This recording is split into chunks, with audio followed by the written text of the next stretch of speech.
Doctor नवाब नासिर अमान, secretary general Janata Dal United, Nitish Kumar की वही party जिसका अलायंस बिहार में भारतीय जनता पार्टी के साथ है और एनडीए का एक घटक दल है। कश्मीर की राजनीति में डीडीसी के चुनावों के बाद क्या बदलाव आएगा? इस समय कश्मीर की राजनीति में वो तमाम राजनीतिक प्लेयर जो कल तक कह रहे थे कि हम चुनाव में हिस्सा नहीं लेंगे, आखिरकार वो चुनाव में उतरे क्यों?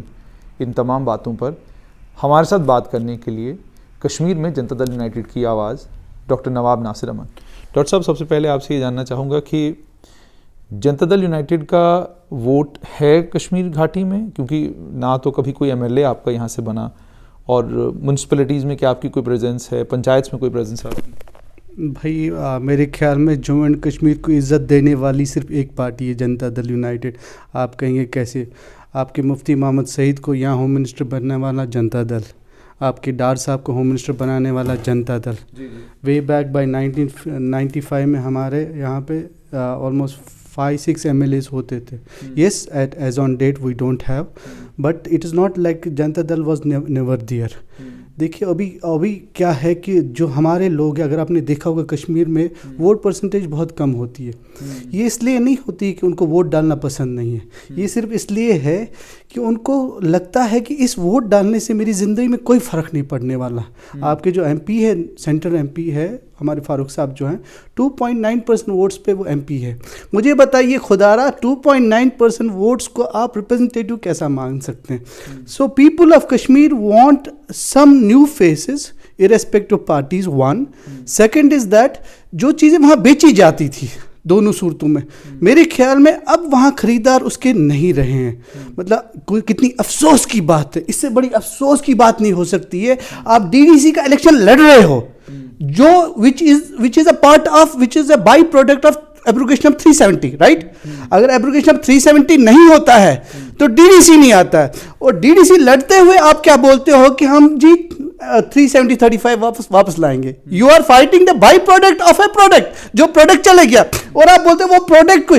और DDC का काम क्या है? DDC का काम है, it is like third tier where in like they will governor the road of that society. वो पानी दे देंगे, आपका रोड दे देंगे, उनका काम 370-35 ये वापस लाना नहीं है। डॉक्टर साहब, जैसे जनता दल यूनाइटेड की मैं बात कर रहा था, जनता दल यूनाइटेड जो है कुछ देर के लिए UPA का भी हिस्सा रही जब आपका अलायंस जो है RJD राष्ट्रीय जनता दल के साथ बिहार में हुआ था।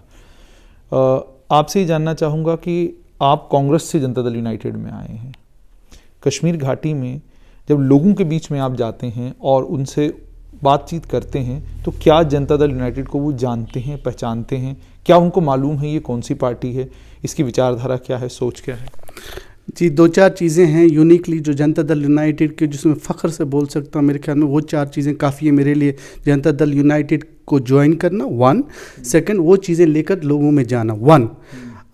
आई प्राउडली से दिस कि एक ही हुकूमत है पूरे हमारे हिंदुस्तान में जिसने अल्कोहल बैन किया है, ठीक है? I am not taking it as an religious thing, I am taking it as a social evil, it is a mother of lot of evils, ठीक है? और ये अल्कोहल बैन जो होता है ये सिर्फ कोई जुमला नहीं है। इसका मतलब ये होता है आप अपनी स्टेट में 40% रेवेन्यू को फॉरगो कर रहे हैं, ठीक है? You are forgoing your 40% revenue. That means कि अगर जनता दल यूनाइटेड ने एक चीज़ उठाई, उसमें अल्कोहल बैन किया, and they have successfully done it for 5 years and they are still doing it. एक तो वो चीज़ है। दूसरी बात है, देखिए 370 के बारे में हमारा पहले से अलग राय थी। जैसे बीजेपी का एक राय रही है 370 के बारे में, 35A के बारे में 1954 से राय रही है एब्रोगेशन पार्ट ऑफ इट। हमारी भी एक राय रही है कि abrogation of 370 is not neither good for J&K not good for India, 1। Common civil code के बारे में हमारा अपना राय है, जो भी बाबरी मस्जिद के बारे में हमारी अपनी राय। We are a proud NDA partner, there is nothing but, मगर जो मुद्दे हैं, मुद्दों के बारे में JDU अपनी बात करती है। अब आप बोलोगे कैसे बात करते हो? आपको पता होगा, it's on records, we were given 1 ministry in the center which we refused। Janata Dal United ने एक मिनिस्ट्री रिफ्यूज़ की। वो रिफ्यूज़ क्यों की? हमने इसलिए रिफ्यूज़ की कि जो भी मुद्दे रहे, मुद्दों में हम अपनी बात करेंगे। We are a proud partner of NDA, but मुद्दों पे अपनी बात करी। अब आपने बात की कि आपका गठबंधन जो अभी हुआ है, अभी जो हुआ है। देखिए हमारा मकसद क्या होना है, एक नेता का मकसद क्या होना चाहिए, नेता का मकसद ये होना चाहिए कि मैं अपने लोगों को बेनिफिट कहाँ से पहुँचा सकूँ, मैं उनको झूठ ना बोलूँ। फॉर एग्जांपल अगर 3 MPs वाला नेशनल कॉन्फ्रेंस बोलता है कि मैं लाऊंगा जी 370 को वापस, मेरे पास 16 MPs हैं, राज्यसभा 5 है, 25 मेंबर्स के बाद भी मैं बोलता हूँ I can not bring it, because bring करने का मतलब होता है you should get a majority of 260 people in parliament, तब आप सोच सकते हो। तो ये बेवकूफ़ बनाना कश्मीरियों को बंद करें खुदारा, क्योंकि दिस इज समथिंग लाइक आप इसको बहुत बेच चुके हैं। अब ये शायद एक एजुकेटेड तबका, लिटरेट तबका, जो क्योंकि अभी ग्लोबलाइजेशन हो गया, आपके हाथ में मोबाइल आ गया है, आप you are well aware about it, जो भी कोई बात करता है वो गूगल कर लेता है। डॉक्टर साहब, राय होना एक चीज़ है और राय होने के बाद किसी एक चीज़ पर इख्तिलाफ राय होकर उसको लेकर अपने ही एनडीए में खिलाफ खड़ा होना भारतीय जनता पार्टी के, और उन्हें ये कहना ये जो आप कर रहे हैं गलत कर रहे हैं, असूलों की बुनियाद पर हम आपसे अलग हो रहे हैं। तो ये तो आपने भी नहीं किया। 370 के ऊपर राय आपकी बिल्कुल अलग है, लेकिन आप एनडीए में बैठे हैं। अब दूसरा मुद्दा इस वक्त जो है वो किसानों का मुद्दा है। किसानों के मुद्दे पर जनता दल यूनाइटेड की राय क्या है? देखिए आई हैव गन ओपनली, मेरे पास तीसरा इंटरव्यू उसके बाद में मैंने 3 दिन पहले मैं खुद विज़िट किया हूँ वहाँ पे। हम इस चीज़ को बड़ी स्ट्रांगली मानते हैं कि किसान बैकबोन है हमारी स्मॉल स्केल इंडस्ट्रीज जो इंडिया के they make the backbones of India. हमें इस चीज़ में बात करनी, मेरे जो 16 MPs है और मेरे वाइस स्पीकर भी है हमारे जनता दल यूनाइटेड पार्लियामेंट की, हमने एक लेटर भी इस बारे में लिखी है, इट्स येस्टरडेज। पर एनडीए में वहाँ कोई चिट्ठियाँ कोई नहीं पढ़ता। हमारे भारतीय जनता पार्टी की यूटी अध्यक्ष रविंद्र रैना ने टोल प्लाजा की बहुत सारी चिट्ठियाँ लिखी, लेकिन वहाँ कोई नहीं पढ़ता, कोई इन चिट्ठियों को पढ़ता ही नहीं, कोई सीरियसली लेता ही नहीं। और आप किसानों की बातचीत भी जो वहाँ पर हो रही है वो आप एग्रीकल्चर मंत्री से करा रहे हैं। एग्रीकल्चर मंत्री की कौन सुनता है केंद्र सरकार में? वहाँ तो देयर आर ओनली 2 पीपल, तो उन तक वो तो बात करने को भी तैयार नहीं किसानों के साथ। तो फिर ये किसानों का मुद्दा हल नहीं होगा। आप किसानों के साथ हैं, आप एनडीए में भी हैं, आप सरकार में भी रहना चाहते हैं। देखिए 2 चीज़ें होते हैं भाई, एक तो इतना कि आपके हाथ में उतने पावर हो, उतने मेंबर्स हो, you can take a decision, 1। Second is that, दूसरी चीज़ ये होती है कि आप किसी चीज़ के बारे में अपनी राय प्रकट करना, ठीक है। राय इज़ वेरी इंपॉर्टेंट। देखिए अगर आपको लगता है कि मेरी इस राय से कुछ नहीं होगा, for example I can not change the world but I can stand for the right, वो है। देखिए बीजेपी के पास इतना नंबर है, अगर जेडीयू नहीं भी रहता उनके साथ, they still form the government. लेकिन फिर बिहार की सरकार गिर जाएगी, बिहार की सरकार गिर जाएगी। और बिहार में जिस पार्टी के साथ आप पहले गए हैं उनके पास तो 75 MLA हैं और सिंगल लार्जेस्ट पार्टी है वो असेंबली में। आप उनके साथ जाना नहीं चाहते, आप बैठना बीजेपी गोद में है और ये कहना है कि हम जी किसानों के बहुत हमदर्द हैं।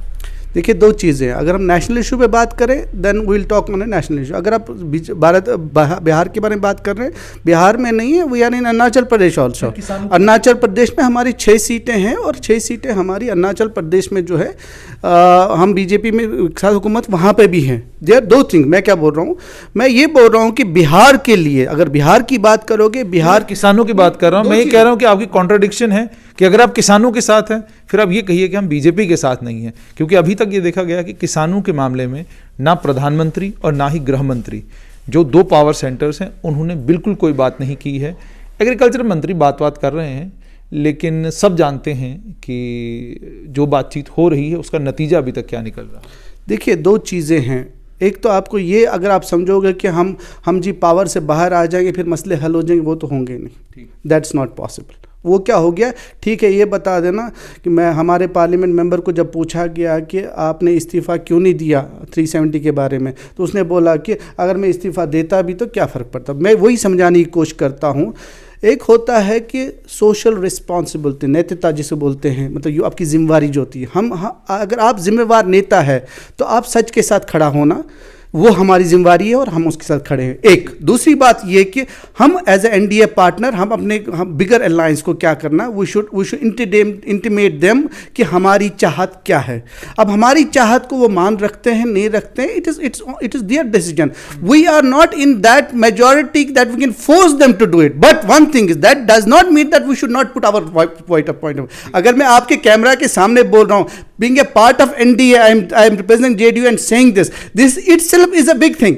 आपको नहीं लगता अगर मैं कैमरा के सामने अगर कोई चीज़ गलत हो रही है और मैं एनडीए का पार्ट होने के बावजूद उसको बोल रहा हूँ नहीं ये गलत हो रही है, हम बात करनी चाहिए, बिल्कुल बात करनी चाहिए किसानों के साथ। किसान अन्नदाता है इस मुल्क के, अगर उससे बात नहीं करोगे फिर किससे बात करोगे? सब चीज़ें रही कि आप अगर बताते हो, फॉर एग्जाम्पल गवर्नमेंट बताती है कि ये किसानों की अच्छाई के लिए, मेक देम सिट, उनको बिठाइए, उनको समझाइए उनकी अच्छाई किस तरह है वो बता दीजिए।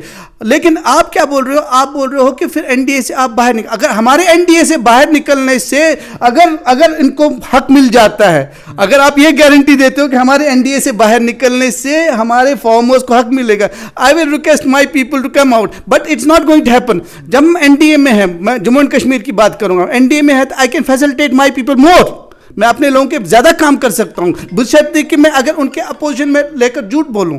तो जहाँ तक हमारा काम है, नेतृत्व तो हमारा ये है, हमारा कॉन्शियस ये बोलता है farmers are sitting there, we should look after them, one. Second, this we should communicate to our partner, we have communicated both the things, if you want that letters I can forward to you. दोनों चीज़ें हमने की है। Doctor साहब एक और चीज़, अब थोड़ा सा वापस जम्मू कश्मीर आते हैं।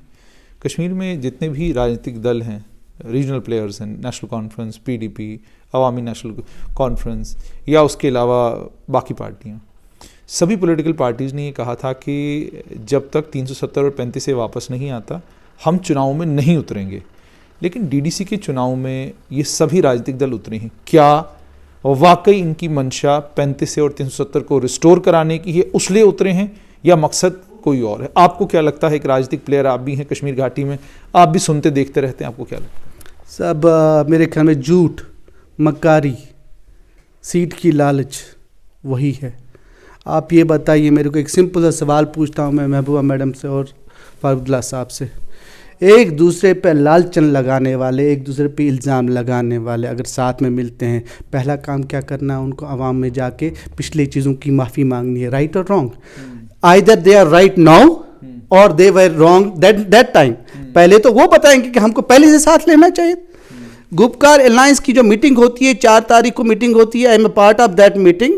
उस वक्त मैं बोलता हूं कि let all 2 lakh people sit in Iqbal Park and reject it. तो उस वक्त उमर अब्दुल्ला का बयान आप निकालना, you just take out, he is saying कुछ हुआ ही नहीं है, कुछ होने वाला ही नहीं था। अब आप देखिए खुदारा, ये बताइए, अगर आप अभी ये कैसी बात है, आप डीडीसी को 370 से लिख कर और बोलो ये डीडीसी का इसलिए हमको वोट डालो क्योंकि ये हमारी सौभाग्य, ये हमारी इज्जत का ताल्लुक है, ये हमारी कश्मीर का। अपने आप को बचाने के लिए निकले हैं या वाकई जम्मू कश्मीर में 370 और 35 को वापस लाने के लिए निकले हैं? सर, एजुकेटेड लोग हैं वहाँ पे, उनको पता है 370 आने के सिर्फ 2 तरीके हैं, या तो कोर्ट से आएगा, या तो आएगा कहाँ से आएगा? पार्लियामेंट से आएगा। पार्लियामेंट में कभी इनकी मेजॉरिटी आने वाली नहीं आ सकता। रही बात कांग्रेस क्या बोलता है? कांग्रेस बेचारे ना वहाँ है ना वो रजिया फंस गई गुंडों में, वैसी हालत हो गई है। मतलब जब उनसे बोला जाता है 370 के बारे में, बोलता है तरीका गलत है। 370 के बारे में वो नहीं एश्योरेंस देते हैं आपको कि 370 हम वापस ला कर देंगे। मतलब बोलने का मतलब ये है मेरा कि 2 ही तरीके, एक पार्लियामेंट से आएगा, एक कोर्ट से आएगा। खुदारा इनसे आप एक सवाल पूछिए, अगर ये कोर्ट में जाते हैं, कोर्ट में कोई साथ में नहीं गए हैं गुपकार अलायंस की तरफ से, हर एक अपनी पिटीशन है, उसकी अलग पिटीशन है, इसकी अलग पिटीशन है, उसकी अलग पिटीशन है। They are individually, they are not going together there. मगर यहाँ लोगों से ये क्या करते हैं? लोगों से नाटक कहते हैं, लोगों को सिर्फ बेवकूफ़ बनाने की कोशिश है कि अब हम जी। और मैं आपके वसादत से अगर जिंदगी रही, आप ये चैनल, ये माइक लेके मेरे पास आना, they will not be there together in assembly election. मैं आपको दावे के साथ बोलता हूं। क्यों? क्योंकि इनमें जो है ना वो सच्चाई नहीं है। आज भी अगर डीडीसी, मैंने पूछा ये अपने लिए उतरे हैं या लोगों के लिए उतरे हैं? टोटली अपने लिए उतरे। आप तो वो छोड़िए, ये क्या जो ड्रामा चल रहा है उनके सामने, वो तो छोड़िए। आप होगा क्या कश्मीर की आप अब कश्मीर घाटी में हैं, वहाँ की राजनीति से वाकिफ भी हैं, लोगों की नब्ज भी समझते हैं। क्या होगा? क्या आपको लगता है कि बहुत बड़ी तादाद में पीपल्स अलायंस पे गुपकार डिक्लेरेशन की जीत होगी? प्रैक्टिकल बात करिएगा, पार्टियों का एजेंडा होता है कि जी फलां जीत जाएगा, जी बीजेपी स्वीप कर लेगी। प्रैक्टिकली क्या आपको लगता है ग्राउंड पे क्या होगा? प्रैक्टिकली पहले मैं उनकी हार मानता हूँ कि जब वो 3 जमातें जो रूल कर रही हैं इतने दिन से, उनको साथ लड़ना पड़ रहा है, साथ लड़ रहे हैं। पहली बात है उनकी वही हार है, वो सबसे बड़ी हार है उनकी। 1 सेकंड चीज़ ये है, एक कॉन्स्टिट्यूंसी में 2 MLAs हैं। मतलब फांदवारा की बात करो, सजाद लोन है और रमज़ान चौधरी है। अब रमज़ान चौधरी आपको लगता है सजाद लोन को सपोर्ट करेगा? Sajad Lone Ramzan, it is practically not viable. और वो ग्राउंड लेवल तक। कश्मीर की सियासत में प्रॉब्लम क्या है, पता है प्रॉब्लम क्या है, मुझे क्या लगता है? जब मैं आया, बाहर से आया मेरे वालिद साहब की डेथ के बाद, मैंने सोचा मैं समझूं इस कश्मीरी सियासत को। कश्मीर का जो आदमी है वो खुदा ना खास्ता इसको रिलीजन मानता है, नेशनल सोचता है कि मैं कहीं इस्लाम से खारिज हो जाऊंगा और इनसे दूर हो गया। मगर वो उनको सोचना चाहिए कि ये डेवलपमेंट के लिए इसमें मज़हब कहीं नहीं है। दिस नथिंग लिंक टू मज़हब। इन्होंने क्या किया, 2 घरों के बीच में एक पीडीपी बना दिया, एक नेशनल कांग्रेस बना। इनको सदियों से 40-50 साल से इनकी लड़ाइयाँ चल रही आपस में। ये ग्राउंड लेवल की बात कर रहा हूँ, ऊपर की बात नहीं कर रहा हूँ, ग्राउंड लेवल। एक बहुत अच्छी चीज़ होगी, बहुत अच्छी चीज़ क्या होगी, इनने ये लड़ाई को ख़त्म कर दिया, इन लोगों को मिला दिया।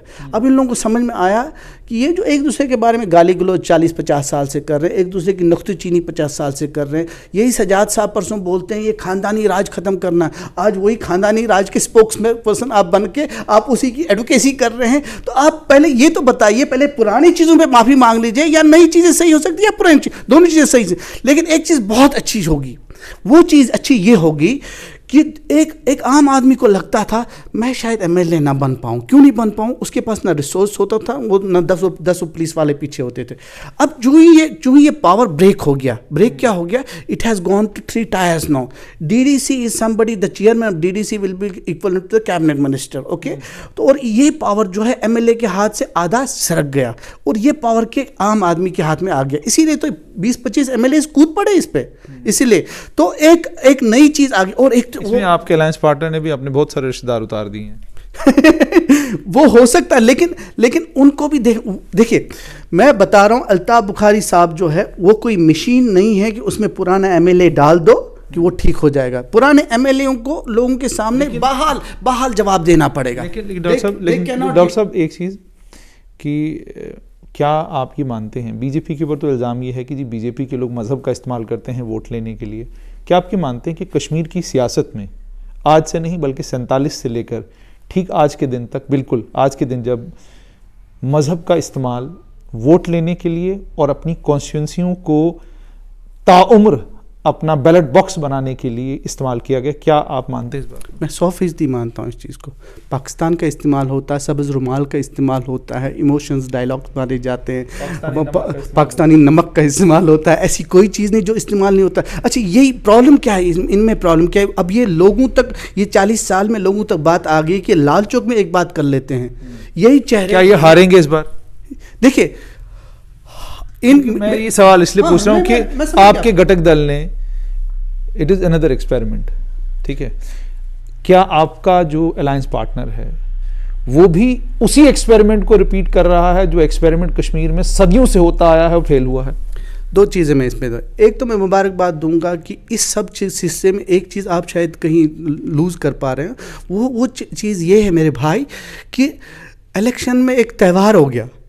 पहले इलेक्शन कश्मीर में त्यौहार नहीं होता था, क्या होता था, डर होता था, खौफ होता था। अब देखिए बैंड बज रहे हैं, डोल बज रहे हैं, मुसलमान खतरे में है, मुसलमान खत्म, वो खतरे खत्म हो गए, ठीक है, एक तो वो हो गया। नहीं, लेकिन इस इलेक्शन में तो इस तरीके की हवा पूरे जम्मू कश्मीर में चला दी गई है कि मुसलमानों अगर बचना है, अगर आपने इस रियासत को बचाना है, अगर आपने अपनी मेजॉरिटी इस रियासत में, वो डेमोग्राफी, क्योंकि सबको खतरा है, इधर भी खतरा है डेमोग्राफी चेंज का, उधर भी खतरा है डेमोग्राफी चेंज का, ठीक है, तो मुसलमानों को कन्विंस कर दिया गया है कि देखिए अब आपको अगर बचना है तो बचाव के लिए आपको जो है हमें वोट देना है। तो क्या आप इस बात को मानते हैं कि ये बेचा जा रहा है वहाँ पर? देखिए, मैं मुझसे अक्सर पूछा जाता है क्या आप बीजेपी को कम्युनल मानते हो या नहीं मानते हो। मेरे ख्याल में हर तंजीम कम्युनल और नॉन कम्युनल है, वो डिपेंड करता है कि उसकी। मैंने आपको पूछा ये जो मजहब का इस्तेमाल है, मैं उसी पे आ रहा हूँ। आज एक पॉलिटिकल पार्टी मजहब का इस्तेमाल तब करती है जब वो बिकता है। इट्स ऑब्वियस, जहाँ नहीं बिकेगा मजहब वहाँ आप उसका इस्तेमाल ही नहीं करोगे। और वो किस पे करता है, आपका स्टैटिस्टिकल मेजॉरिटी किस चीज़ की है, उस हिसाब से आप बेचते हो। क्योंकि हमारी कश्मीर वैली जो है ये वैली है, valley means surrounded with the mountains. और अफसोस ये है, it is not only valley bye surrounded mountain, it is even valley ideologically, it's even valley जो बाहर का, जो मुल्कों का जो बाकी सोच है उससे भी कहीं ना कहीं वंचित रखा गया है इस जगह को। लेकिन एक एजुकेटेड तबका है जो इसको बाईपास कर रहा है। देखिए, आज भी मेरे ख्याल में नॉट इवन कश्मीर, पूरे दुनिया में सेक्ट चलते हैं, पूरे दुनिया में कास्ट चलता है, पूरी दुनिया में अपने लोगों को वो किया जाता है। लेकिन डॉक्टर साहब, वाहिद मुझे लगता है पूरी दुनिया में जम्मू कश्मीर को मिलाकर मुसलमान एक ऐसी कौम है जिन्होंने भाई भतीजावाद को, बाप पोता, पोते का पोता, पोते का पोता, दादे का पोता, इस चीज़ को पूरी दुनिया में ज़िंदा रखा है। शायद ही कोई मुल्क ऐसा दुनिया का होगा जिस मुल्क में ये लाइनेज न चला आ रहा हो। क्या आपको नहीं लगता कि सबसे बड़ी कमज़ोरी और सबसे बड़ा जो माइनस है मुसलमानों का वो यही भाई भतीजावाद है और यही मज़हब का इस्तेमाल है, जिसके चलते आपकी आंखों पर पट्टी बन जाती है। आप जिस भी लीडर को अपना रहनुमा रहबर मानते हैं, आप कहते हैं जी ये तो हो गया जी, ये ऊपर से मस्जिद से कह दिया गया हमें, अब हमें यही करना है, मौलवी साहब ने कह दिया अब यही करना है हमें। क्या आपको नहीं लगता कि ये सबसे बड़ा ड्रॉबैक कश्मीर के लिए भी है और बरसगीर हिंदू पाक और या पूरे मिडिल ईस्ट के लिए भी है? देखिए, सबसे इंपॉर्टेंट चीज़ है जब हम लीडर को चुनते हैं, मैं उसे लीडर नहीं एक पॉलिटिशियन को बोलूँगा। हम चुनते कहाँ? हम तो चुनते ही नहीं, लोग तो वोट देकर अपना लीडर चुनते हैं। हमने तो वोट देकर कभी चुना ही नहीं, हमने तो कह दिया ये फलानी का पोता है जी, चलो हमारा लीडर हो गया ये। एग्जैक्टली मैं जब उस पॉलिटिशियन को जब चुनता हूँ, मैं मुझे लगता है कि मुझे मस्जिद में नमाज़ पढ़ाने वाले को लेकर नहीं जाना है। I am not suppose to do their नमाज। मैं किसी भी मंदिर को, किसी पंडित को लेकर नहीं चाह रहा हूँ कि मुझे पूजा पाठ वहाँ। मुझे कौन चाहिए? मुझे वो चाहिए एक इंसान जो एजुकेटेड हो, एक इंसान जिसके पास विजन हो, एक इंसान जो प्लान कर सकता है और उसको ऑर्गेनाइज कर सकता है और उसको एग्जीक्यूट कर सकता है। वो इंसान जिसमें ये 3 क्वालिटीज़ है। मगर अफसोस जो रियल एसेंस होती है इस पॉलिटिशियन की, जो इसको करना होता, वो बलाई ताक हो जाता है। फिर आ जाता है क्या, मुस्लिम हिंदू आ जाता है। उसमें क्या हो जाता है, उसमें कहीं ना कहीं एक जो पढ़ा लिखा तबका उसको लगता है कि ये कचरा है, ये गलाजत है, इसमें मैं अपना रोल अदा नहीं कर पाता हूँ। इसलिए क्या होता है, एजुकेटेड आदमी, आपको यकीन नहीं करेंगे, I am a professionally doctor by profession before coming to सियासत। No also lot many people tell me कि आप क्यों इस कचरे में जा रहे हो। मैं बोला यार, अगर आप कचरे में नहीं जाओगे तो कचरा साफ कैसे होगा। यहाँ मैं अक्सर ऐसा बोलता हूँ कि अच्छी बुरी पार्टीज की बात नहीं है यहाँ पे। आप किसी भी पार्टी को ले लीजिए, आप मेरी पार्टी को ले लीजिए। मैंने आपसे ये सवाल पूछा, क्या मुसलमानों का सबसे बड़ा अलमिया ये है या नहीं है कि आप पूरी दुनिया में किसी मुल्क की मिसाल नहीं दे सकते, और हिंदुस्तान में एक ही स्टेट थी जो स्टेट मुस्लिम मेजॉरिटी थी।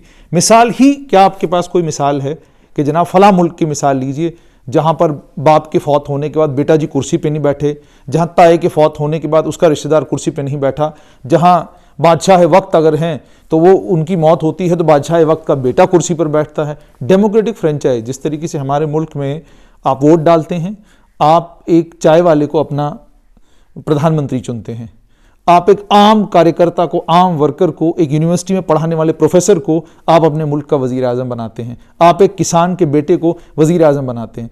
मैं बड़ी कोशिश करता हूं कि मैं कोई मिसाल ढूंढूं कहीं से जहां कोई किसान, मुसलमान किसान का बेटा भी जो है कहीं प्राइम मिनिस्टर बना हो। वो मिसालें बड़ी कम मिलती हैं। और अगर प्राइम मिनिस्टर बन भी गया है तो उसके जितने भी MP अगल बगल बैठे हैं वो 4, 5, 6, 7 खानदान हैं, वही बैठे हुए और कोई भी नहीं है। क्या ये अलमिया है या नहीं? अलमिया बिल्कुल है, बिल्कुल है। आप अगर इसको डाइसेक्ट करोगे, अगर इसकी सर्जरी करोगे आप, तो आपको ये लगेगा कि there are certain points in सियासत जिसको आप एक आम आदमी ओवर रूल नहीं कर पाता है। क्या हो रहा है, रिसोर्सेज एक आम आदमी का ख्यालात होंगे, विजन होगा, ऑब्सेशन होगी, सब चीज़, लेकिन उसके पास कश्मीर में ये चलता है, उसके पास रिसोर्सेज नहीं होते हैं। अब कश्मीर की जो सियासत है ना, आपको भाई, कश्मीर के सियासतदान के पास अगर पीछे 4 पुलिस वाले न खड़े हो तो वो सियासतदान ही नहीं हो सकता है। वो सियासतदान ही नहीं कंसिडर किया जाता है अगर उसको सिक्योरिटी पीछे नहीं है। अच्छा, ये जो दिखावा है, ये जो हमारे इसका फादर था, इसका बच्चा है, ये है, ये गलती सिर्फ इनकी नहीं है, ये सियासतदानों की नहीं है, ये एक आम इंसान की गलती है। आम इंसान की सोच को बदलना पड़ेगा। आम इंसान को पहले ये कॉन्फिडेंस आना पड़ेगा कि हम ये बदल सकते हैं, वी कैन चेंज इट। अभी तक तो ये लगता था कि we can not change them. मैं मोदी जी की 100 बातों से गैर इत्तेफाकी रख सकता हूं, एक बात से इत्तेफाक रखता हूं कि वाकई अगर कश्मीर की बुरी हालत किसने की है तो ये 2 खानदानों ने की है। हकीकत में ये है, because they were never true to Delhi, they were never true to Kashmiris. अभी भी वैसी नहीं है। मेरा अगर मानना चाहिए, अगर आप बोलोगे एक चीज़ जो आप बदलना चाहोगे कश्मीर, वो ये चाहूँगा कि जितने भी पुराने MLAs हैं who have some or other way become MLAs because अच्छे लोग नहीं आते हैं सियासत में, उनको बदल के नए चेहरों को लाया जाए। एटलीस्ट कश्मीर की सोच में बहुत बदलाव आएगा। और एक आम इंसान, जैसे आपने चाय वाले की, एक आम इंसान सोचेगा नहीं, हम ये कर सकते हैं, हम ये बन सकते हैं। डॉक्टर साहब आपसे एक सवाल कि बहुत ज़बरदस्त अपोजिशन कश्मीर में है और जिन अल्फाज को इस्तेमाल करते हैं मैं बताता हूँ। वो कहते हैं बिहारी आ जाएंगे, यूपी के लोग यहाँ आ जाएंगे, मध्य प्रदेश के लोग यहाँ आ जाएंगे, पूरे मुल्क के लोग यहाँ आ जाएंगे। आपसे समझना चाहूँगा कि बिहार के लोग भी तो हिंदुस्तानी हैं, मध्य प्रदेश के लोग भी हिंदुस्तानी हैं, हरियाणा के लोग भी हिंदुस्तानी हैं। अगर कल हरियाणा, बिहार, यूपी, महाराष्ट्र के लोग तय कर दें कि जनाब हमारी रियासतों में सब आएंगे मगर कश्मीर, जम्मू कश्मीर के बच्चे नहीं आएंगे, और अगर आए तो उनके लिए ठीक नहीं होगा, अगर इस तरह की भाषा का वो प्रयोग करना शुरू करें, तो फिर आपसे समझना चाहूँगा कि क्या इस तरह की ज़ुबान का इस्तेमाल करना सही है? क्या हम एक मुल्क होने के नाते हमारी ज़मीन पर, हमारे रिसोर्सेज पर उनका हक है और उनकी ज़मीन, उनके रिसोर्सेज, उनकी तमाम चीज़ों पर हमें हक है? क्या आप इस बात को मानते हैं, या आपका भी यही मानना है कि बिहारी आ जाएंगे, यूपी वाले आ जाएंगे, ज़मीन का कानून ले आओ, 370 हमको वापस दे दो? देखिए, दो चीज़ हैं। मेरा मानना ये है कि आदमी की जंग जो शुरू होती है अपने घर से शुरू होती है, फिर महल्ले में जाती है, महल्ले के बाद फिर आपकी सिटी में जाती है। अगर मेरी जंग हिंदुस्तान और बाकी ममालिक के साथ है तो मैं अपने इंडिया के साथ खड़ा रहूँगा हमेशा। जहाँ तक बात है जम्मू एंड कश्मीर की, हम कोई चीज़ मांग नहीं रहे थे, हमारे पास अच्छी चीज़ें थी, जो मैं मानता हूँ, पर्सनली मानता हूँ इस चीज़ को कि we had a good 370-35 was good for us. I don't claim it to be bad for us. और अगर हमारी जॉब की सिक्योरिटी मिलती है और लैंड की सिक्योरिटी मिलती है, लैंड हमारे पास, इट्स अ गुड थिंग। अब बताओ क्यों, पता क्यों? आपने गुजरात की मिसाल दी, अपने Hyderabad, they have not been under prevailing circumstances for a long time। मुझे एतराज़ नहीं है कोई बिहारी आके यहाँ, मुझे उससे एतराज़ नहीं है, मगर मुझे इस चीज़ से एतराज़ है कि मुझे मेरी एजुकेशन सिस्टम को, मेरे फाइनेंशियल सिस्टम को, मेरे इकोनॉमिकल सोशल सिस्टम को पहले उस लेवल तक लेकर जाओ ना, फिर बराबरी कराओ। आप इस वक्त मेरे को क्या करवा रहे हो? NIT दिलवा रहे हो, पूरा ऑल इंडिया लेवल पे आप मेरे को एग्जामिनेशन दिलवा रहे हो, ठीक है, लेकिन आप मेरे को 4G नहीं दे रहे हो साल भर से। तो आप कैसे एक्सपेक्ट करते हो कि मेरा बच्चा compete कर पाएगा पूरा इंडिया के साथ? नहीं कर पाएगा। देखिए, what is it, law has to give equal resources to everybody। अगर हम प्रिवेलिंग सर्कल में पिछले 20 साल रहे हैं, what ideally would have been कि आप हमारी इकोनॉमिकल, अपनी सोशल, एजुकेशनल स्टेटस उस लेवल पे ला लीजिए, फिर ओपन कर दीजिए पूरी दुनिया के लिए, नो प्रॉब्लम। जहां तक अपने घर की बात है, I am with Jammu and Kashmir. जहां तक कंट्री की बात है, I will support my country. मगर जहां तक आपने, मैं लैंड और जॉब्स की, मैं इसको एडवोकेट करूंगा कि लैंड और जॉब्स हमारे लोगों के लिए होने, क्योंकि अगर मैं अपनी लोगों की एडवोकेसी ना करूं तो कौन करेगा? डॉक्टर साहब मुझे ये बताएं कि आपने लैंड की भी बात की, आप बिहार, यूपी, उड़ीसा, मध्य प्रदेश और 2-3 स्टेटें और हैं, वहाँ के लोगों को, वो जम्मू कश्मीर में आते हैं, अलग अलग काम करते हैं। अगर आज उनको जम्मू कश्मीर से माइनस कर दिया जाए और कल सबको कह दिया जाए अपने अपने घर चले जाइए, क्या आपके मकान बनेंगे? क्या आपके अस्पताल बनेंगे? क्या आपकी सड़कें बनेंगी? क्या आपके बाथरूम बनेंगे? क्या आपके बाथरूम में अच्छे नलके लगेंगे? क्या आपके बाथरूम 3-3, 5-5 लाख के बनेंगे? क्या आपका कोई काम आज के दिन होगा? क्या आपकी बिजली की फिटिंग होगी? आपको इन सभी कामों के लिए देश भर से लोग चाहिए, लेकिन जब वही लोग यहाँ आकर कहें कि हमें एक छोटा सा अपना आशियाना बनाना है, तो आप 370 ले आते हैं। देखिए, दो चीज़ें हैं। एक तो मैं आपके जितने भी ख्यालात मैं ये सेकंड करता हूँ इस सवाल को, लेकिन यकीन मानिए 8 लाख लोग, एक स्टैटिस्टिक्स है, there are 8 lakh people who come. इन लोगों ने हमारे लोगों को नपुंसक भी बनाया है। क्यों नपुंसक बनाया है? मैं तो चलो बाल काटने से बात शुरू हुई थी, फिर खेती बाड़ी से शुरू हुई थी, आज तो हमारा वो ट्रेडिशनल खाना वाजवान होता है, आज तो बिहारी वाजवान भी बना लेता है, समझिए, लेकिन एक कश्मीरी के पास काम नहीं है। आप काम करना नहीं चाहते तो ज़बरदस्ती दैट्स क्या होगा? मैं आपको एक छोटी सी मिसाल देता हूँ। अगर आप टाइल की मिस्त्री को देखोगे ना, आपकी जम्मू में टाइल की मिस्त्री की 18 रुपये की रेट है, इसी टाइल की मिस्त्री की कश्मीर में 50 रुपये रेट है पर square feet. This a lot of difference between Jammu and Kashmir. Local सरकारी नौकरी ढूंढ रहा है, वो ये काम करना ही नहीं चाहता। एक्सप्लॉयटेशन है। देखिए होता क्या, आपकी बात बिल्कुल सही है। आपको नहीं लगता है कि जो हमारे पास था ये आज का दिया हुआ नहीं है? ये कब का था? ये तो सदियों का है, सदियों का। आप अगर कोई इंसान बीमार है, कश्मीर तो बीमार है, पिछले 20 साल से बीमार है, बीमारी की सूरत में उसको इलेक्ट्रोलाइट्स दिया जाता है, एनर्जी दी जाती है। जो उसके पास एनर्जी है उसको भी छीन लोगे तो वो तो मर जाएगा। तो मेरा मतलब ये था, मुझे कोई परेशानी नहीं है बिहारी को यहाँ घर मिलने से, आशियाना बनाने से। मुझे परेशानी इसलिए इस वजह से है, हम जो मुसीबत में पिछले 25 साल से जूझ रहे हैं, हमें पहले उस मुसीबत से तो निकाल लो ना। ये जो खानदानी राज इससे निकाल दो ना। हमारे जो देखो डीडीसी आज बोलते हैं, हमारे नेशनल कॉन्फ्रेंस पीडीपी डीडीसी को अच्छा बोलते हैं, ये अच्छा चीज़ है। तो इनकी हुकूमतों में इन्होंने क्यों नहीं इसको राजू किया? डीडीसी आया कैसे? 370-35 एब्रोगेशन से। अगर आपको 370-35 एब्रोगेशन पसंद नहीं है तो डीडीसी कहाँ से पसंद हो गया? It's a by product of that. तो कहीं ना कहीं जो है ना, मतलब ये जो सोच है, सोच विचार में खलल है। मतलब आप यहाँ बैठ के तो मैं सांस ले पाता हूँ भाई, I am also category person. वहाँ पे आदमी, एक बच्चा जिसने, मेरे बच्चे ने पिछले 1 साल से स्कूल का चेहरा नहीं देखा है कभी। कोविड तो छोड़िए, कोविड तो अब आया है दुनिया में, हमने तो 50 कोविड देख लिए पिछले 20 साल में। We have seen so many suffocated things. मेरा मतलब है ये कि इस सफोकेशन से बाहर निकालने के लिए अच्छे लोगों का आना बहुत ज़रूरी है सियासत में। Good people have to come, और लोगों को रियलिटी बोलनी है। रियलिटी बोलनी है कि 370 डीडीसी से नहीं आएगा। रियलिटी ये बोलनी है, अगर फारूक साहब आज आप जाते हो, पहले पुराने गुनाहों के लिए माफ़ी मांग लो और दूसरा रास्ता अब बता दो। because if your father has done accession with India, then if you are not happy with it, if you are happy with China, then say my father was wrong.